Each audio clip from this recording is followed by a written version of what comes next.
It's kind of a curse too, because anytime like one of my friends says, "Oh, I have pain here," my brain turns from friend mode into like algorithm. Like, where is it coming going from? To the files, yeah. I'm a super motivated person. When I'm committed to something wholeheartedly, I'm gonna commit to it. I went on the treadmill with Serge, and I was like, "Oh, we're gonna run like 3 miles, dude." We did not.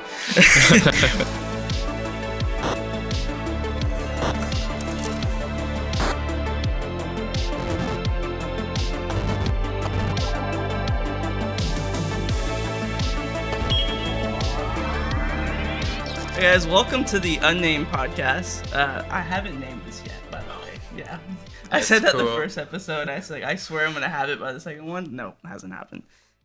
It'll have a name by the time this video comes out and by the time this audio comes out. Mm-hmm. But for right now, welcome to my podcast, basically. Sweet, happy to be here. Yeah, so this is Isaiah. Introduce yourself a little bit. I'm Isaiah Requintina. I live here in Pensacola, Florida. I'm a physical therapist. That's what I do for work. You're a doctor. I'm a doctor of physical therapy by degree. And I specialize in chronic pain. And I do a lot of other things on the side just for fun, just for funsies. But I guess we'll talk about that. Yeah, we'll definitely get into it a little bit. So if you're feeling any type of discomfort, pain, or joint pain, then he's a man. Just might be your guy. Yeah. We'll see. Yeah. Reach out after this episode. Use my code. It gets you 0% off. But it like it's nice as a referral. Like, hey, Felix. Hey, that'd be sweet. Yeah, that'd be cool. So yeah, dude, I'm super excited to have you on here. First doctor on the podcast. Second episode, but first doctor on the podcast. Your competition is Serge right now, so that's kind of 2 college dropouts, and then the doctor is kind of funny. It's a little parallel. Isaiah's a super cool guy, and you were what year did you graduate? Oh, it's been a while. 2018. Not to age yourself. 2018 from undergrad, yeah. That's great. That's the same year that I started. So. Oh wow. Yeah, the year you graduated, the same year I started. So that kind of gives you context of where we are in life. So I kind of want to ask you a question first off. The get-go. What's the reason why you picked? Is it physical therapy? Is that your actual? Therapy, yeah. What's your title? Like my degree? Yeah. Yeah. It's I'm a doctor of physical therapy. But I'm just a physical therapist. You're physical therapist. Yeah, I'm a physical therapist. Yeah. So what made you kind of get into physical therapy? Because a lot of people, that's not like the first. Did you know off the get go that's what you wanted to do, or was it kind of like a change? No. So let's start in high school. Yeah, give us the origin. The lore. The lore. So in high school, Felix, like I wanted to study music. Like, you know, I was pianist, and I wanted talented pianist. Very. I wanted to be a pianist, and I wanted to learn how to write music, kind of like Disney, like, you know, movie soundtracks. I think that fascinated me a lot when I was in high school, and I was going to college for piano performance, and that's what I had already chosen. But the summer before my freshman year, my mom, she's a nurse. I'm a Filipino. All our moms are nurses. Very hospitable people.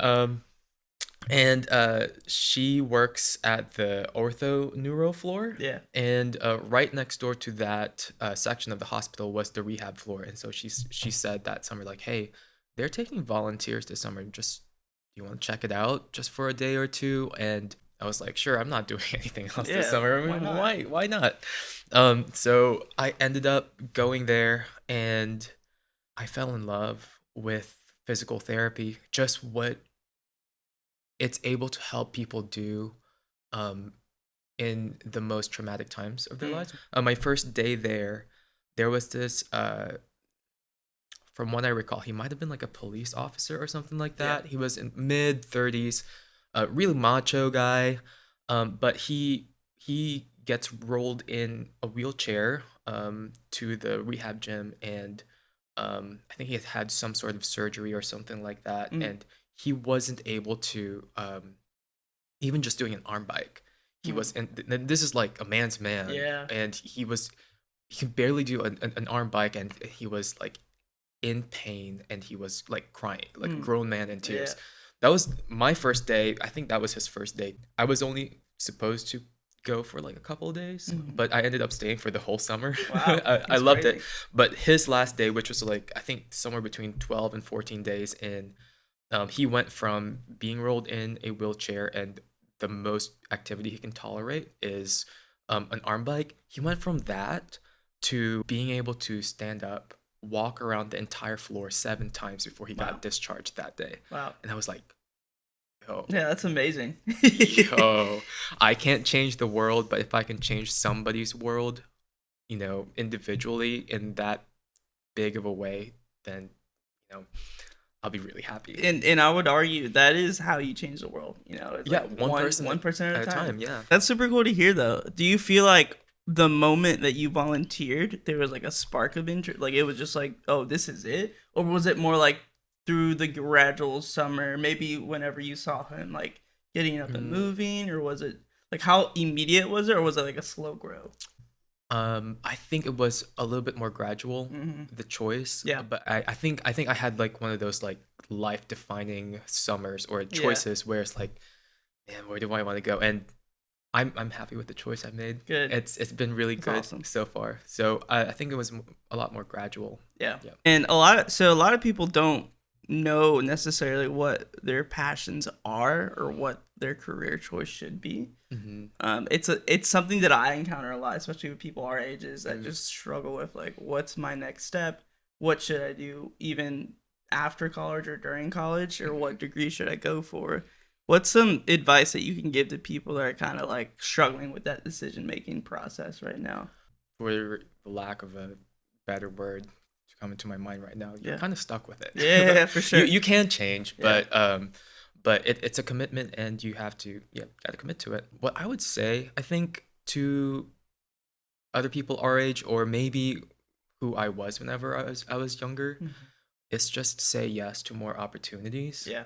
No matter how small, just because there are so many different ways your life can go, and there's so many different good avenues your path can go towards. Mhm. But I read this book. It's called The Defining Decade, Mm. and there was one chapter in there that talked about, I think it's called Identity Capital, Yeah.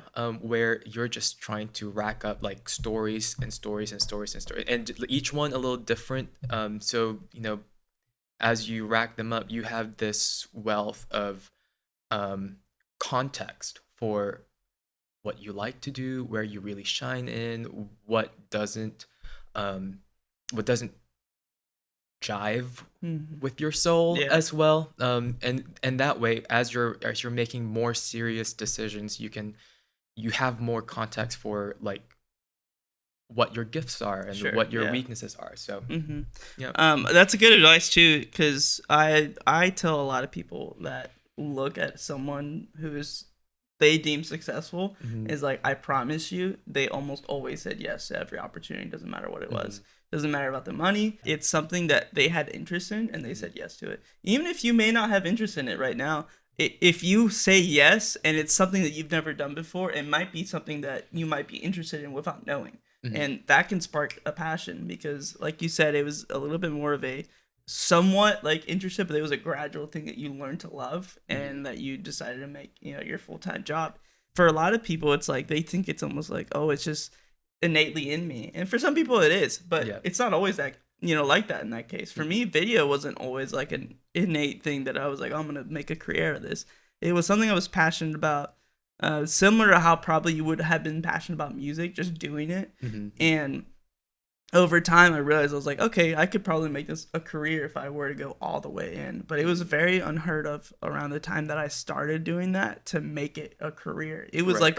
it was always like a freelance thing or like a side hobby that people get into, There unless wasn't you're like going a into step 1, 2, 3 on how to exactly, do it. unless you Yeah. wanted to get into film production, which was a interest, but it wasn't the interest for me. Mhm. And I realized that very quickly. Getting on a couple sets, I was like, I don't know if I want to do this for the rest of my life. I don't see myself like some people that do that. Great, they love being part of just the movie experience, but I was like, it's cool to be a part of it, but it's not my end goal. Like Yeah. I want to Yep, make yep. more creative, like unique content around things that inspire me or I want to inspire others with. And that's why I decided to kind of go all in with this and saying yes to like very small. Most people would say no to. Like I would literally say yes from like weddings to like funerals, like literally anything I could video and just get experience. Do people video funerals? Yes, it's a very common thing. A lot of people don't know about that.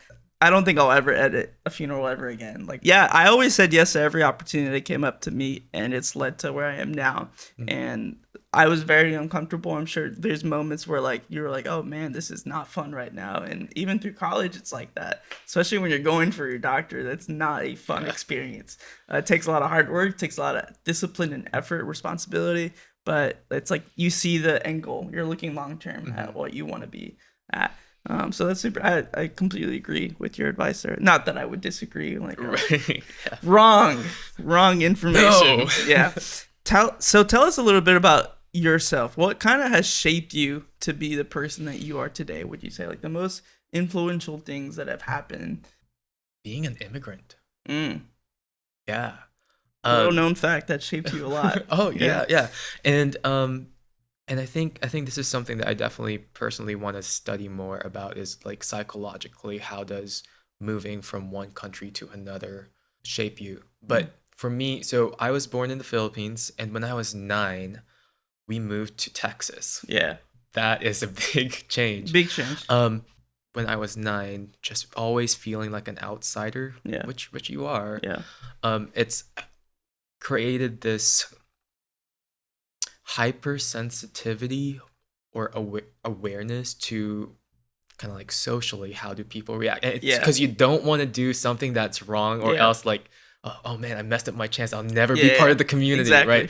Right? So I think that's one thing that's really, I don't know, it's helped me, like a very people sensitive person. That's one thing. So you feel like you're more emotionally driven by someone else's emotions, or like the way that so, their mannerisms and things like that? I think so. I would say I'm similar in that way. How so? So for me, I've noticed mostly through college, Felix was really, really, I wouldn't say bad at this, just more tuned into it. Where I don't want to like critique it to a negative factor, but like it's almost like the people pleaser like type of emotion or like mentality, and I definitely was that. And I think there's still some of me that still is, but I've realized when it's good and when it's bad now. I think growing up, if you have that type of heart going into it, you get to kind of like refine it through wisdom and experience. People pleasing is a natural factor for some people, and it's just like if I see someone hurting, I want them to feel better or be happy, right? Or if I see someone that is in a scenario where they're unhappy or like awkward, or they feel out of place, I'm like, oh, I'm gonna try to invite them over, like make them feel more like together. Or if you're an outsider, in any context of the word, then making it not feel like you're a weird outsider. That's how I felt even moving from Philadelphia to down here. It was like weird going from, because I was young, but it was like going from a private like daycare like situation to a full-on public elementary school. I felt like that very much. I just felt like no one really knew me. It felt like everyone knew each other. I'm like, how do you guys know each other? This is like the first grade ever. You start kind of getting that feeling of just like wanting to fit in almost, but also making people happy over time. Cool. I mean, continue about this kind of shaping your character. Oh, shaping. Let's see. What other things? Growing up, I was independent fundamental Baptist. Yeah. By the way, a big swing from like, if you wouldn't have told me, I would have never believed it. Right. And so coming from, it's like stricter guidelines. A lot of that coming onto like the more normal world where fluidity in what might make your life a little bit more feasible, or what you can find joy in, how you express yourself and what you can do, things like that. There's a lot of, at least for me, I'm like, where's the structure? It's like, where are the rules? That's one other thing I think that's very big for me. I just realized like another factor that's like really helped shape me is one, it's PT school, where we had to learn how to like, if you're reading an article, if you're reading a piece of scientific literature, like you've got to learn how to like read that thing inside and out, not just in a way like, how do you read the statistics and all of that, but how does this make sense with real life? Yeah. Basically. And in the company that I work for now, in the practice that I have, we take a look at things in a very in various different angles that not a lot of other people have looked at before, because we specialize in chronic pain, and so these people usually have been to other clinicians and they've tried all the other things first, and then they end up with us. And so like, okay, what's the mainstream way of thinking about this? What already has been explored, and then what remains unexplored? And it's not just with how I practice in the clinic, it's also like how I approach just life and faith even now. Just like, okay, what's the mainstream way of thinking about this, but what are some other ways that we can look at the same thing without leaving any stones unturned, basically. Yeah, really opening every perspective that you can. Right. Yeah. So there's that. I don't know, I tend to be a little bit more open to new ideas, but at the same time, I'm like, if it doesn't make sense, if it doesn't seem real, I'm a little bit more hesitant to swallow the pill. Yeah. Yeah. So that's a good point, and I think that's a good way to look at life in general. If you're super closed-minded, you're like, oh, I know everything about everything, you're never gonna learn or grow as a person. Right. It's gonna, and not only because of the way that you come off with other people, because I'm in the type of belief that if you are some type of way, you're gonna find other people that are exactly like you, and that's fine. You guys can have your little whole closed-minded people, or your whatever. whole little clique. Yeah, your little clique of people over there. But what really, really affects growth and personal experience and validating what you believe in things is opening your mind to be able to take in information and see, what other people believe, even if you don't necessarily agree with them. I wasn't closed-minded, but I was definitely very like put my foot behind, and kind of like defense on super on everything. And the more that I got older, I just kind of opened myself to not be as super defensive and be a little bit more casual in conversation and really learn from other people. And that's open possibilities that I didn't think were possible before. I'm way more sympathetic on an issue now, or I'm way more sympathetic about a way that someone maybe believes or kind of expresses himself because of the fact that I've been more open. You learn and grow as a person over time what really matters, and at the end of the day, it's like people, learning experiences, and I'm sure you get to meet a lot of pretty fascinating, interesting people through your career. It's cool because you get to learn from like their stories and their experiences, kind of like what a podcast does too, where you get to learn about someone. You feel like those are the 3 top things that shape your character. I would say that would come to mind right now, especially with where I am with life right now. Those are probably the main things that I feel like occupy my mind the most. That's good. Kind of talk about a little bit about your physical therapy life. Give us kind of the juiciness, juiciness. Tell us the good, the bad, maybe for some people who are interested. Not me, I don't want to be anywhere near the field. There might be someone who's listening or watching that wants to go into it. Physical therapy.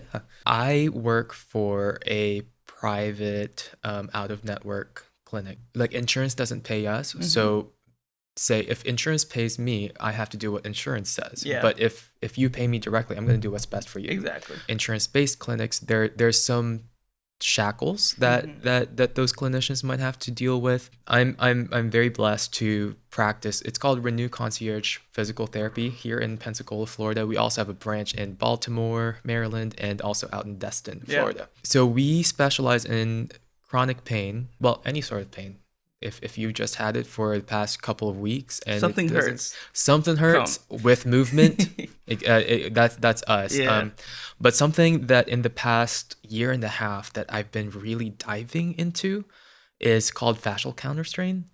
And so it's this manual therapy technique that allows you to drain inflammation from virtually any part of the body. So when inflammation gets stuck in places, it irritates your nervous system, and so you'll get muscle guarding reflexes. You'll get, if it's close to a certain organ, that organ might, not function as well. Just being able to release inflammation gently with your hands and people feel a lot better. Dude, it's addicting. It's great. That's awesome. I would have never had thought to like that's even a thing. It makes sense though. I think about it, like, oh, something just hurts, and you're like, okay, let me think about like where it is, where it's connected to, what you can do for it. Like that's just almost like a superpower to have. You know? It's kind of a curse too, because anytime like one of my friends says, "Oh, I have pain here," my brain turns from friend mode into like algorithm, like. Where is it coming from? That's actually the only reason I keep you around. Just so if I feel pain, like I'm like, oh, Isaiah, where is it? I'm your personal Band-Aid. Exactly. Like, let me just call up Isaiah real quick. You mentioned a book earlier that you read. What do you feel like is the most influential book? Is it that book for you, or what do you feel like? Can I just say some favorites from recently? Sure. Okay, so like sometime in the next week, the 3rd season of The Bear. Have you ever seen it? Never. Okay. Such a great show. It's on Hulu. But the 3rd season of The Bear is coming out. But there's one episode on there where, if you've seen The Bear, you know what I'm talking about. Where Richie, so it's this guy. He works at a restaurant, and he's a bum. Throughout the season, he starts caring, like slightly, just a little bit more. And then there's one episode that it's like 60% about him. Yeah. And then he like gets his act together. And there was this book that he was, and it's a beautiful episode. Yeah. Like makes me emotional. It's so good. But he was reading this book. It's called Unreasonable Hospitality. And so I was like, I was thinking about, man, like the show's coming out in like a week. This is a couple weeks ago, in like 3 weeks. And I wonder what it would look like to like read the book. So I read it. So the author, he is an owner of one of the restaurants up in New York, and it just talks about what it's like to be really unreasonable with your hospitality. So it would talk about like some clients would come in from out of town, and they would like overhear that like this client wanted just a pizza like outside, and so like one of the waiters would hear this, tell somebody else, and somebody would grab pizza from outside, and they would like, you know, freshen it up, and then they would serve it, and then just that personalized touch just changes the client's experience. So for me, being in a people heavy industry, it's helped me to just really care a little bit more about my work. It's not just like, oh, I come into my to my visits and it's like, all right, let's see what's up. It's like, man, I want to make this next hour the best hour that this client has ever gotten from any provider. Unreasonable hospitality has been something that I've really enjoyed lately. Another book, it's called The Deepest Well. I think it's by Dr. Nadine Harris. She's a medical doctor, I think from either San Diego or San Francisco, and she started correlating the effects of adverse childhood trauma to chronic diseases later on. So basically, like your body chooses to do something with the trauma that you've had. And there was this one case that she had where there was this 7-year-old boy whose body stopped growing at age 4. Wow. There was an event that happened in his life. It was kind of sad, but it just shows like, whoa, like the emotional or, you know, physical, sexual trauma that we experience. It's not just like an experience. Like your body chooses to do something with that, and it's a whole lot more physical than what we think. There's a reaction from it. That's super interesting. I have heard about this book before. Yeah, it's great. I would recommend it. I haven't read it, so maybe I will, especially if you're recommending it, I will. Yeah. I will read it. I feel like everyone who goes through trauma goes through an age of just like very much wanting to learn about trauma in general. Oh my goodness, there's a lot of things that are untold, unsaid, and unheard of in the world of childhood trauma specifically. And everyone like in my opinion, everyone has some sort of influential effect from multiple childhood experiences. If those experiences are negative in some form or factor, emotional, sexual, physical, then you are now affected for the rest of your life. And people don't see it that way. You know, people don't see it as like, oh, it's just something that I'm getting over. But it's like, I've noticed it in myself. Like there are definitely instances of things that like I'm like, maybe I'll get angry over. I'm like, dude, why am I angry over this? Like, Right. this makes no sense. Unreasonable why I'm angry this much. This makes no sense. But like, I've not to get super deep into the mud of it all, but I've noticed like there's definitely patterns and stuff in the way that I'm unlearning over time, but like that's innately in me. Like it's harder for me to let go of certain things. And it could be as little as like the way that I discipline my oldest child. I'm trying to be super like soft with him because I feel like I had a very harder life and I don't want him to experience that same. But that could be a big factor of like the way that the trauma that's, you know, embedded in me. I let more things go because I'm fearful of affecting him in a negative manner. And that can be the other side of trauma that's unseen. It's like maybe you're going way too far one direction that you need to, you know, scooch back in. Yeah. There's a lot in that, but that's super interesting to hear that it can even like affect you physically, you know. It's super, super crazy. I definitely want to read that. I'll cap it at 2. Those are my favorites right now. If I had to choose a third, I had to like really dig back because it's been a little bit. Yeah. So you run a lot. I just started running. But you do run a lot. I'm trying to run. I'm trying to run a lot. Yeah, because this is a new thing that I've seen unfold with you posting on your Instagram. Yeah. Props to you. I run maybe like I'll run at the gym on a treadmill. Dude, we should run together sometime. Yeah, that would be sweet. My business partner Jason, he's a big runner. He was a big runner growing up. He got injured. I don't know exactly how. His foot somehow got injured. He had to stop running. He was told he couldn't run again. And he has recently picked up running again. So it's a super cool story. But I'm going to run with him also. But he's like crazy. It's his first time running. He was like, I just run like 5 miles. I'm like, dude, that's so casual. And that's easy. Yeah. Casual for him. And I'm like, dude, you just like, you're getting off an injury. Like, how is that? You can't do that. Yeah, we should definitely go running sometime. Just take it easy on me. We'll take it because I just started like seriously a couple of months ago. I signed up for a 10K this past April, but I started training for it. Yeah. And then I had this knee pain that just wouldn't go away. Yeah. Like I tried to figure it out, but I was like, you know what, I'll sit this out. Yeah. But after you know that kind of healed up, I started slowly getting back into it. And I just ran like my first 10K today. And light work. It wasn't light work. It was actually a struggle. But I'm really proud of, you know, the work I've put in. That's and awesome. Just like these little things add up over time. It's kind of like compound interest. I'm big into health and fitness as of the last couple months. I went to the gym back in 2022, like committed with Serge. Actually, was my gym partner. Oh, sweet. And do you guys work out Pensacola Fitness? We work out Pensacola Fitness. Okay. When we started, when we both started together, it was Planet Fitness. Gotcha. Very different, by the way. So at Planet Fitness, I think I committed to about 4 to 5 to 6 months, and then life just got super busy. I started a new job, and as soon as I started the new job, I was just like working super late, and like it was between like family or gym, and most of the time I would pick family, you know. Right. So fitness and gym just kind of got like back burner in my mind. I was still paying. I was like, okay, I can always go when I want to. Never went. I wasted a whole like year of subscription to Planet Fitness. So thank you, Planet Fitness, for taking all my money. Thankfully, a lot of things lined up where I was leaving that job to start this company. So I was like, dude, if I'm being super flexible with my time, I can get way back into fitness and gym life. And that's exactly what I did. So now Serge and I both now work out together when we can. My minimum is 4 times a week. But the most I've done is 6 times a week. And I feel so good. Like it's crazy. At first, it's like, oh, this is straining, stressful. Your body's not used to it. Right. But then, like, I'm a super motivated person. When I'm committed to something wholeheartedly, I'm going to commit to it. Yep. Like, I think my first day, I went on the treadmill with Serge, and I was like, oh, we're going to run, like, 3 miles, dude. We did not. But I definitely wanted to. Running has been the challenge for myself.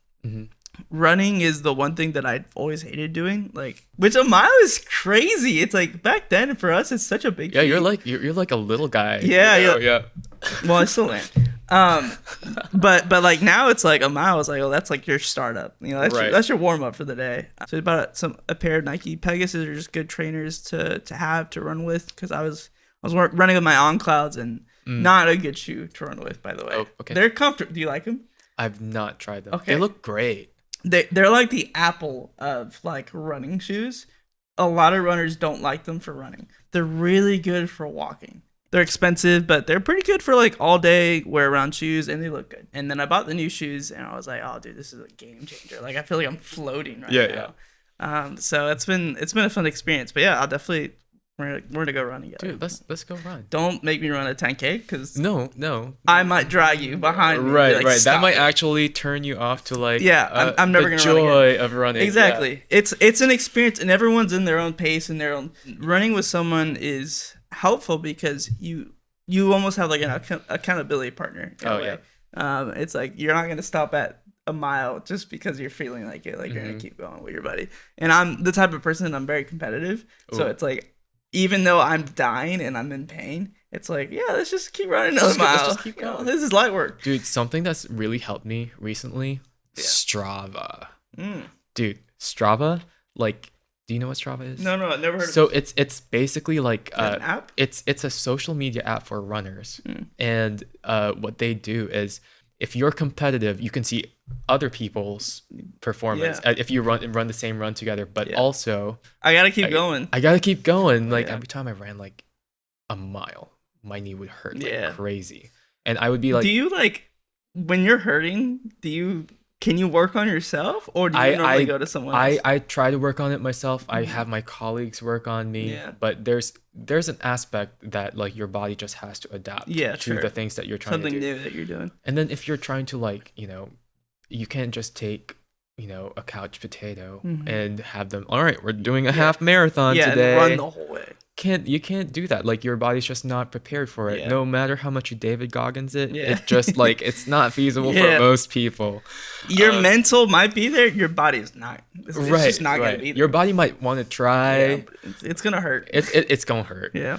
Kind of before we end the podcast, let's talk a little bit about your music experience. I want to dive into it because you're a very talented musician. I've been honored to play with you a couple times. That's so nice. And you're up there on one of my fave pianists to play with. I won't put you at number one, but I'll put you pretty close to number one. It's somewhere between 1 and 5. Yeah, somewhere between 1 and 20.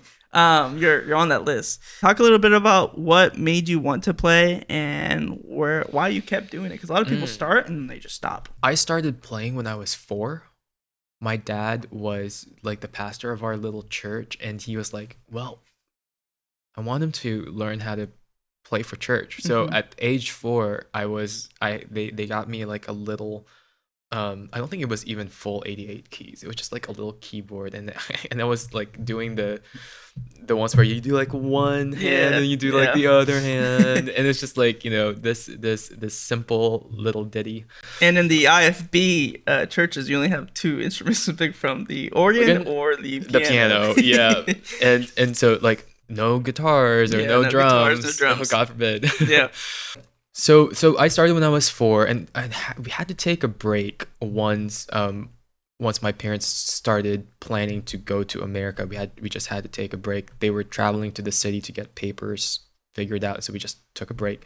And then once we moved, I think after a several months of being here, we found a good pianist. So for me, music has always been like in the church setting. I grew to love it, and got to learn how to improvise and do all the fun things from there. And then eventually I ended up coming to a music camp here in Pensacola when it was 2012, and I ended up coming for like 3 whole years before going to college.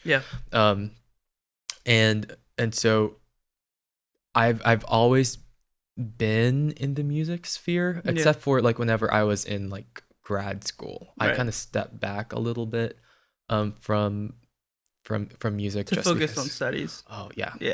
Something had to go. Yeah. So there's that. And then now that like I'm not traveling for clinicals anymore, and I've gotten to settle down, like playing for Crossroads or playing for my church at Devotion has been it was good. It's been good. It's like a way to give back. How do you learn piano, like what is it that you do? Do you normally just like hear a song, oh, I want to play that, and like you try to, and then that's how you kind of learn like your different ways and styles of playing? Or Let's have a scenario, like say we were put on the set list together, and there was a song that I've never heard before.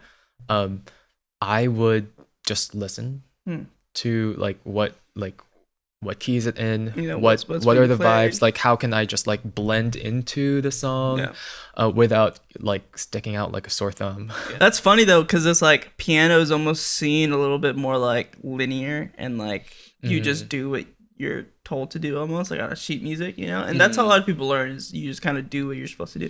Drums is completely opposite. Yes, there's sheet music for drums, and yes, you can learn it, but a lot of people don't learn it. Like they just kind of want to make noise and play with something, and so that's how like differences are. But then when you meet in the middle, it's like when you start understanding what works, why the way it works, and what sounds good. You know the song too, you add your own flair naturally. It's like, oh, I think this will go really good. It's not part of the song, but like in my head, I feel like it's gonna sound good. You do it, and like, wow, that sounded great. Or like, wow, I'm never doing that again. They're gonna kick me out of the band if I keep doing that. I think a lot of new beginners too struggle with this. It's like any instrument, they feel like they need to play it to the T perfect. Like exactly how it's written and exactly how it's supposed to sound. What's more important is that in whatever live, area you're playing in, you're not demonstrating the music the way it's just written, but you're adding your own like vibe to it by the feeling of the room. A lot of people recognize like bad drummers as people who don't know what dynamics is, and it's the same in any instrument, I think, but in drums it's easier to recognize, because if someone's playing loud when it's soft, it's like, bro, stop drumming. Like, just don't touch anything else. Or read the room. Yeah, read the room. Read the room a little bit. Hey, take your iners out for 1 second and just look.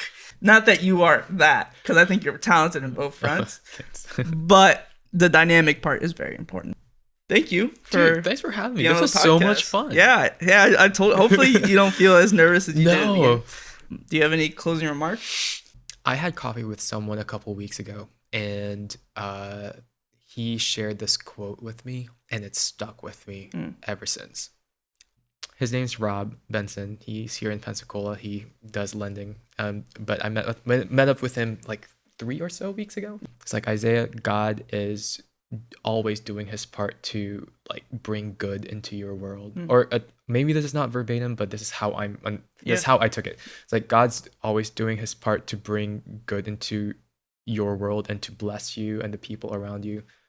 Are you doing your part? And so that's kind of like fire under my tail the past, ever since I heard that. So I don't know. Hopefully that helps somebody out there. It inspires me. Good. That's a good little quote. Super important, especially if you feel like you're always taking almost. When you're a taking person, I don't think you really grow, and you don't. When you're able to pour out, is I think that's you're at your peak. That's where the magic happens. That's where the magic happens. Yep. Well, yeah, thank you again for joining Isaiah Requintina, Dr. Requintina. Super awesome guy. Hopefully in the future I'll have you on again. Dude, that would be sweet. We have more lore to unpack. There's so much more more lore. More lore. More lore to go. But thank you for being on here. Thanks for having me. It's been really good. So yeah, thank you guys for watching, and tune in next time.